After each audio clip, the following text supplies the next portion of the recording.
Come back, Daddy. James, thanks for getting us together for a little bit. We're at Greer's Family Market in Fairhope, Alabama. I met your friend and tennis player, and James is a real big fan of our sauce, HogWine, and he wanted to invite you over for me to tell you a little bit about it and see if you couldn't enjoy it as much as James and my family and a lot of our friends. We've really enjoyed bringing it to the public. The sauce was developed, a little bit of a history, back in 1976. My wife was pregnant with our first born, and gosh, Junior, your firstborn? yes, that's right. And we would go up on the banks of Lake Ferguson in the Mississippi Delta, and there was a lot of things going on there, but we used to cook out and play an Arkansas golf kind of thing. And anyway, that's where I first noticed that I had an uncle. His name's Fig Newton. And you'll find this hard to believe, but Fig had an arm blown off in an accident cleaning stumps, and so he was a fun guy. He enjoyed an alcoholic beverage. He enjoyed a little bit of work, and he enjoyed cooking. And in the Mississippi Delta, or at least a lot of places where I went, people like the red, thick, tomato-based type sauces and barbecue sauces, and he would come up with something that was apple cider vinegar.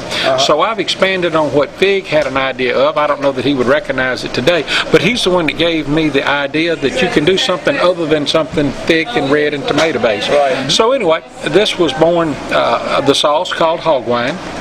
We've done a mini family cookout, a mini Delta wedding, a mini of a supper club. And in fact, one of my friends said, David, if you die, we're going to miss you. And I said, where'd that come about? And he said, gosh, if you die and take the recipe with you, we're really going to be irritated. And my wife has asked me for the years to try to bring this to the market. And I told her, when you get 40 men together, 30 think they can really do something special. And I just didn't want to be an old man before my time. And so I resisted the deal to bring it to the market. But when the time came and I thought, this is not really, it's more of a finishing sauce. It's more of a basting sauce. But this is, it's good on chicken wings. It's good on most anything pork. It's good on baked potatoes because the original only has 1 gram of sugar. And a lot of people, in fact, we're in the process of trying to get an endorsement from the American Diabetic Association. So a lot of people use it on baked potatoes as well as mushrooms.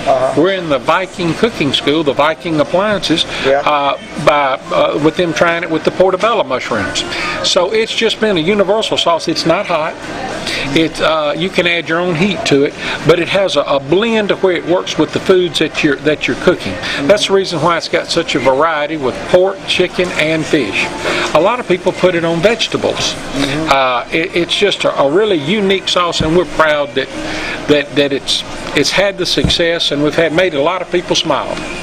You have the original and the robust? We had the original, and then when we were talking with the Bass Pro Shops, they've told us verbally that we're going to go nationwide. Really? We haven't worked out all the paperwork, but they're trying to decide whether we're going to put it in with HogWine label or use their label, which is Uncle Buck's. And so, depending on whether it's going to be a private label or our label, but that's the reason why we went with the second. With the second sauce was with the recommendation from the Bass Pro, and they've got 54 stores all over America, and so that's real exciting. Of course, we're here in the Greers. We've gotten in some of the Kroger Delta stores and a great deal of the gift shops. Talking about gift shops, this is an unbelievably good Christmas gift to put it in a stocking for stocking stuffers. You really wouldn't put ketchup or 57 or something in a stocking, but we spent a good amount of time and a little bit of money to make a wine bottle type label, and that really fits more my personality. I'm not big on titles. That's why, James, you kid me from time to time, but I go by Keeper of the Sauce. I would rather have that than some formal kind of label. And when we were making the sauce, course, we had to come up with the marketing deal, and I just didn't want a portly pig on a spit with an apple in his mouth, because it's really not a barbecue sauce.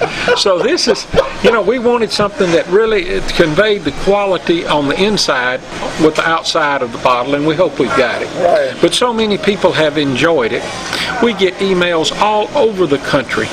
I've recently got an email from a lady that she became quite emotional when she was talking to me, and I do mental health evaluations, and I listened a little bit, and I said, "Ma'am, are you okay?" And she said, "It reminded me of my dad. My dad has been gone 30 years, Wow. and when I found this sauce and I opened it up and I smelled it, he said, 'My gosh, my daddy made something similar.'" And then when she tried it, she said, "I've got to have it," and it just brought back 30 years of missing her father.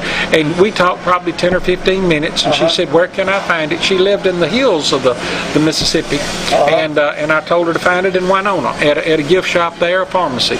So I've met some of the nicest people. I guess food brings certain ideas or certain past experiences back. The smells and the sights and the sounds of different things. And this is really, we've met the most unbelievable people that have enjoyed family, enjoyed friends, and getting together, and it's been a universal appeal, and for that we're just real excited about it. That's pretty good. Great.